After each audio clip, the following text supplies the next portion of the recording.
आज हम पढ़ने वाले हैं दिल्ली सल्तनत के बारे में। तो दिल्ली सल्तनत का टाइम क्या था? 1206 से लेके 1526 AD तक दिल्ली सल्तनत चला। ठीक है, अब यहाँ पे हम पढ़ते हैं कि पहला मुस्लिम इन्वेजन किसने किया था। तो मोहम्मद बिन कासिम ने किया था 712 AD में। और फर्स्ट टर्किश इन्वेजन किसने किया था? तो मोहम्मद गजनी ने किया था 998 AD में, और उसने रूल किया 1030 AD तक। तो पहला मुस्लिम इन्वेजन किसने किया? मोहम्मद बिन कासिम ने। और पहला टर्किश इन्वेजन किसने किया? मोहम्मद गजनी ने।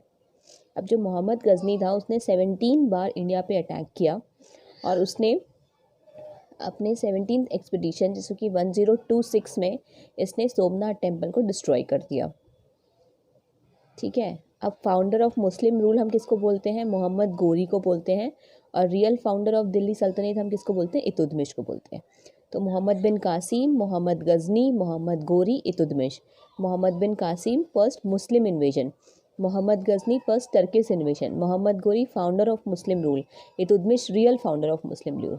अब हम सोमनाथ टेम्पल की थोड़ी सी हिस्ट्री जान लेते हैं। सोमनाथ टेम्पल है, उसको बनाया किसने था? नागभट्ट II ने बनाया था। डिस्ट्रॉय किसने किया? डिस्ट्रॉय जब मोहम्मद गजनी ने डिस्ट्रॉय किया तो उस समय किसका रूल था? भीमदेव I का रूल था। और उसको रीबिल्ड किसने किया था? तो महीपाल ने किया था। नागभट्ट II, भीमदेव I और महीपाल। अब ये जो टर्किश थे ये क्यों यहाँ पे सक्सेस हो गए? इंडिया में क्यों इन्होंने अपने रूल को एस्टैब्लिश करने में ये सक्सेस हो गए?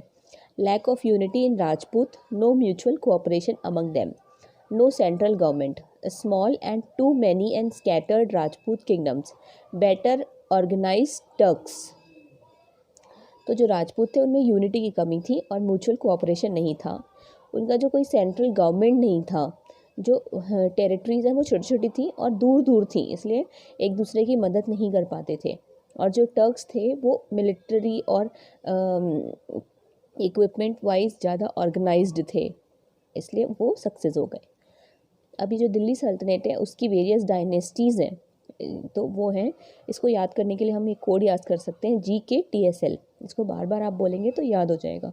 GKTSL, GKTSL। जी का मतलब है गुलाम वंश, मतलब स्लेव डायनेस्टी। इसी को हम बोलते थे मुल्मुक डायनेस्टी। के से आता है खिलजी, T से आता है तुगलक, S से आता है सैयद और L से आता है लोधी। इनका टाइम याद रखना है।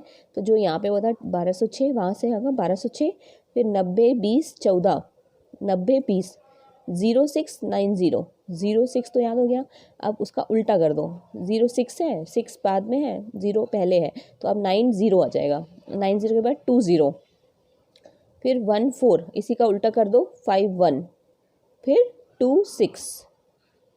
तो 1206 से 90 स्लेव डायनेस्टी, 90 से 320 खिलजी डायनेस्टी, 320 से 1414 तुगलक डायनेस्टी, 1414 से 1451 सैयद डायनेस्टी, 1451 से 1526 तक लोधी डायनेस्टी। तो इसमें अक्सर ये क्वेश्चन पूछा जाता है कि इनमें से सबसे कम टाइम के लिए किसने रूल किया। तो आपको सबका ड्यूरेशन मैंने यहाँ पे बता दिया है। अब आप यहाँ से कैलकुलेट कीजिए और मुझे कमेंट बॉक्स में बताइए कि सबसे कम ड्यूरेशन के लिए कौन सी डायनेस्टी ने रूल किया था। आज के लेक्चर के लिए इतना ही है। कल के लेक्चर में हम पढ़ेंगे, कल से हम पढ़ेंगे एक एक डायनेस्टी को हम लेंगे और उनके किंग्स के बारे में पढ़ेंगे। जैसे सबसे पहले हम पढ़ेंगे स्लेव डायनेस्टी, ये हम पढ़ेंगे अगले लेक्चर में। Thank you.